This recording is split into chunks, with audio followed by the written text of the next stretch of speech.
नमस्कार। जय हिंद। आज है 4 अगस्त 2026।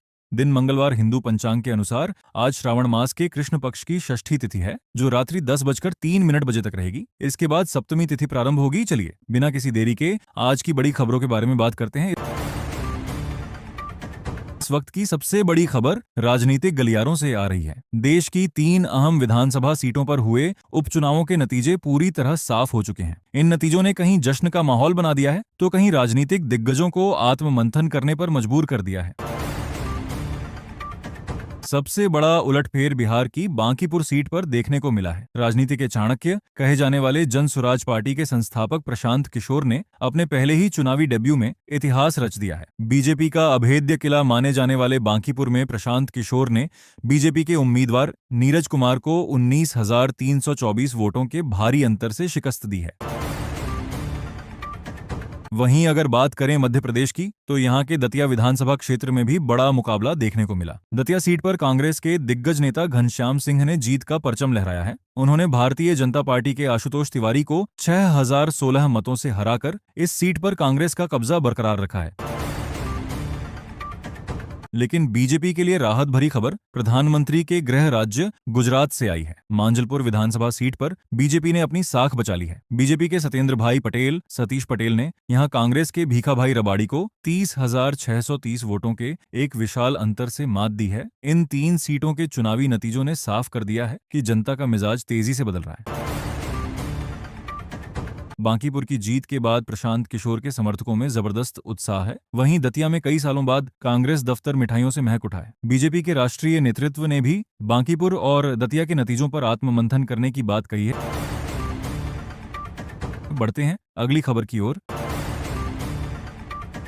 राजस्थान में पेपर लीक माफियाओं के खिलाफ एसओजी का एक्शन लगातार जारी है। आज एसओजी ने जल संसाधन विभाग में तैनात एक जूनियर इंजीनियर को गिरफ्तार किया है। जांच में सामने आया है कि इस आरोपी ने 25 लाख रुपए में जेईएन भर्ती परीक्षा का पेपर खरीदा था और फर्जी तरीके से नौकरी हासिल की थी। सरकार का साफ संदेश है, युवाओं के भविष्य से खिलवाड़ करने वाला कोई भी अपराधी बख्शा नहीं जाएगा।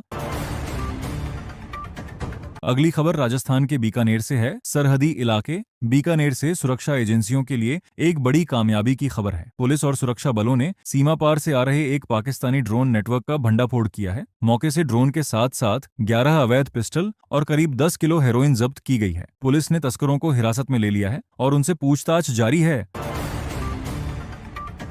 अब बात राजस्थान के मौसम की। राजस्थान में पिछले कई दिनों से हो रही भारी बारिश के बाद अब मानसून की रफ्तार थोड़ी धीमी पड़ने वाली है। मौसम विभाग के मुताबिक मानसून की ट्रफ लाइन उत्तर की ओर खिसक गई है। इसके चलते अगले 3 दिनों तक राज्य के अधिकांश हिस्सों में मौसम शुष्क रहेगा। हालांकि उत्तरी राजस्थान के कुछ जिलों में हल्की से मध्यम बारिश दर्ज की जा सकती है। अगली खबर यूपी से है। उत्तर प्रदेश विधानसभा के मानसून सत्र के दूसरे दिन आज योगी सरकार ने सदन में करीब 25,000 करोड़ रुपए का अनुपूरक बजट पेश किया है। इस बजट में एक्सप्रेसवे के विस्तार, औद्योगिक कॉरिडोर और धार्मिक पर्यटन को बढ़ावा देने के लिए भारी भरकम राशि आवंटित की गई है। हालांकि बजट पेश होने के दौरान विपक्ष ने राम मंदिर चढ़ावा चोरी और कानून व्यवस्था के मुद्दे पर सदन में जमकर नारेबाजी की, जिसके चलते कार्यवाही को कुछ देर के लिए स्थगित करना पड़ा। बढ़ते हैं अगली बड़ी खबर की ओर। पवित्र कांवड़ यात्रा को लेकर उत्तर प्रदेश सरकार पूरी तरह अलर्ट मोड पर है। सुरक्षा एजेंसियों से मिले इनपुट के बाद पूरे पश्चिमी यूपी में खुफिया तंत्र को सक्रिय कर दिया गया है। वहीं श्रद्धालुओं की भारी भीड़ और ट्रैफिक को देखते हुए मेरठ और बिजनौर प्रशासन ने आज से 10 अगस्त तक सभी स्कूल कॉलेजों को बंद रखने का आदेश जारी किया है। सरकार ने यह भी साफ किया है कि 9 और 10 अगस्त को शिव भक्तों पर हेलीकॉप्टर से पुष्प वर्षा की जाएगी। इसी बीच मुजफ्फरनगर से कांवड़ यात्रा के दौरान एक बेहद अनोखी और सुखद तस्वीर सामने आई है। हरिद्वार से गंगा जल लेकर लौट रही दिल्ली की एक महिला शिवभक्त ने मार्ग में जुड़वां बेटों को जन्म दिया। सूचना मिलते ही मौके पर पहुंचे जिले के एसएसपी ने मां और बच्चों की सुरक्षा सुनिश्चित की और शिवभक्त मां की सहमति से दोनों बच्चों का नाम गणेश और कार्तिकेय रखा। इस खबर की चर्चा सोशल मीडिया पर खूब हो रही है। इधर यूपी में माफियाओं और अपराधियों के आर्थिक साम्राज्य को ध्वस्त करने का सिलसिला आज भी जारी रहा। गाजीपुर और मऊ पुलिस ने संयुक्त कार्रवाई करते हुए दिवंगत मुख्तार अंसारी के बेहद करीबी सहयोगी अंगद राय उर्फ झूलन के खिलाफ बड़ा एक्शन लिया है। पुलिस ने अंगद राय द्वारा अपनी पत्नी के नाम पर अवैध रूप से अर्जित की गई करीब 9.5 करोड़ रुपए की बेनामी संपत्ति को कुर्क कर लिया है। अब बात उत्तर प्रदेश के मौसम की। मौसम विभाग ने अगले 24 से 48 घंटों के लिए पूरे उत्तर प्रदेश में भारी बारिश का अलर्ट जारी किया है। लखनऊ, कानपुर और पूर्वांचल के कई जिलों में आज सुबह से ही रुक रुक कर बारिश हो रही है, जिससे तापमान में गिरावट तो आई है, लेकिन कई निचले इलाकों में जलभराव की समस्या खड़ी हो गई है। अब बात किसानों की पहली बड़ी खबर, अल नीनो का साया। देश के 300 से अधिक जिलों में कम बारिश से खरीफ फसलों पर संकट। दूसरी बड़ी खबर, मध्य प्रदेश में किसानों का हल्ला बोल। विभिन्न मांगों को लेकर मुख्यमंत्री आवास की ओर किया कूच। तीसरी बड़ी खबर, डिजिटल खेती की ओर बड़े कदम। सिंजेंटा और अनम.ai की साझेदारी से किसानों को मिलेगा सटीक डेटा। अब बात खेल जगत की। सबसे पहले बात करते हैं भारतीय क्रिकेट टीम की, जो श्रीलंका के खिलाफ 15 अगस्त से टेस्ट सीरीज खेलने वाली है। भारत की टेस्ट टीम इस समय श्रीलंका पहुंच चुकी है, लेकिन वहां 7 अगस्त से होने वाले अभ्यास मैच के शेड्यूल को छोटा कर दिया गया है। ये मैच पहले 4 दिनों का होना था, जिसे अब घटाकर 3 दिन का कर दिया गया है। अगली खबर, भारत के स्टार तेज गेंदबाज जसप्रीत बुमराह के बाहर होने को लेकर भारतीय क्रिकेट बोर्ड (BCCI) के अंदरूनी गलियारों से आ रही है रिपोर्ट्स के मुताबिक सिलेक्टर्स को पहले भरोसा दिया गया था कि बुमराह फिट हैं, लेकिन बाद में पता चला कि उनकी चोट गंभीर है। इस कम्युनिकेशन गैप के चलते बेंगलुरु का सेंटर ऑफ एक्सीलेंस (COA) अब भारी जांच और सवालों के घेरे में आ गया है। बढ़ते हैं खेल राजनीति की एक बड़ी खबर की ओर। पूर्व कुश्ती महासंघ अध्यक्ष बृजभूषण शरण सिंह को यौन उत्पीड़न मामले में अदालत से मिली राहत के बाद महिला पहलवानों ने मोर्चा खोल दिया है। दिग्गज पहलवान विनेश फोगाट ने सोशल मीडिया पर ऐलान किया है कि वे इस फैसले को स्वीकार नहीं करेंगी और सभी महिला रेसलर्स अपने वकीलों के जरिए इस बरी किए जाने के फैसले के खिलाफ ऊपरी अदालत में अपील दायर करने जा रही हैं। अब बात ग्लासगो राष्ट्रमंडल खेलों से आ रही एक ऐसी खबर की जिसने सबको हैरान कर दिया है। भारत के 110 मीटर हार्डल्स बाधा दौड़ के एथलीट तेजस शिरसे ने खुलासा किया है कि उन्होंने CWC का फाइनल मैच पैर में 2 स्ट्रेस फ्रैक्चर यानी टूटे हुए पैर के साथ खेला था। वार्म अप के दौरान दर्द होने के बावजूद देश के लिए वे ट्रैक पर उतरे और बाद में MRI स्कैन में इस गंभीर चोट का पता चला। देश उनके इस जज्बे को सलाम करता है।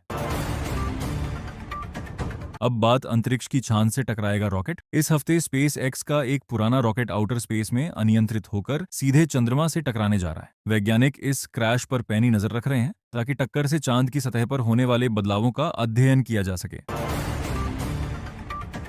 नासा के क्रू 13 मिशन का ऐलान। नासा ने अपने स्पेस एक्स क्रू 13 मिशन की तारीख की घोषणा कर दी है, जिसे 12 सितंबर को अंतर्राष्ट्रीय अंतरिक्ष स्टेशन ISS के लिए लॉन्च किया जाएगा। इस मिशन में टेस्ला के साइबर ट्रक को पहली बार लॉन्च पैड पर इस्तेमाल किया जाएगा। अब रुक करते हैं भारतीय अंतरिक्ष एजेंसी ISRO ISRO का। भारत के श्रीहरिकोटा स्पेसपोर्ट से बड़ी खबर आ रही है। ISRO के 2 सबसे आधुनिक और रणनीतिक सैटेलाइट्स NVS-0, 3 और GISAT 1A पूरी तरह से बनकर तैयार हैं। इन्हें ले जाने वाला GSLV Mark II रॉकेट भी लॉन्च पैड पर खड़ा है। वैज्ञानिकों को बस अब केंद्र सरकार की अंतिम मंजूरी का इंतजार है, जिसके मिलते ही इन्हें अंतरिक्ष में रवाना कर दिया जाएगा। ये सैटेलाइट्स भारत की सुरक्षा और मैपिंग क्षमता को कई गुना बढ़ा देंगे। अगली खबर, भारतीय स्पेस स्टेशन BAS। ISRO ने पुष्टि की है कि भारत अपने खुद के भारतीय अंतरिक्ष स्टेशन के पहले मॉड्यूल BAS-01 को 2028 में लॉन्च करने के लिए तेजी से काम कर रहा है, जिसे 2035 तक पूरी तरह स्थापित कर लिया जाएगा। अब बात सिनेमा जगत की पहली बड़ी खबर। इस 15 अगस्त को बॉक्स ऑफिस पर इतिहास की सबसे बड़ी टक्कर होने जा रही है। आतिक रोशन की क्रिश 4 और रणबीर कपूर की रामायण एक ही दिन थिएटर्स में टकराएंगी। दूसरी खबर, सलमान खान के फैंस को झटका। फिल्म सिकंदर का VFX काम पूरा न होने के कारण इसकी रिलीज अब अगले साल ईद तक के लिए टल गई है। तीसरी खबर, शाहरुख खान की फिल्म किंग का पहला पोस्टर आउट हो गया है। लंबे बालों में किंग खान का खतरनाक विलेन लुक और साथ में सुहाना खान का एक्शन मोड इंटरनेट पर तहलका मचा रहा है। चौथी और सबसे बड़ी OTT अपडेट, इस वीकेंड OTT पर सस्पेंस का धमाका होने जा रहा है। बहुप्रतीक्षित crime thriller series Mirzapur season 4 का पहला ऑफिशियल टीजर आज प्राइम वीडियो पर ड्रॉप कर दिया गया है, जिसने फैंस के होश उड़ा दिए हैं। फिलहाल आज के लिए इतना ही। अगर आपको ये वीडियो पसंद आया हो तो इसे लाइक करें, अपने दोस्तों के साथ शेयर करें और देश दुनिया की हर बड़ी खबर सबसे पहले पाने के लिए हमारे चैनल को सब्सक्राइब करना ना भूलें। मिलते हैं फिर एक और नए वीडियो में, तब तक के लिए जय हिंद जय भारत।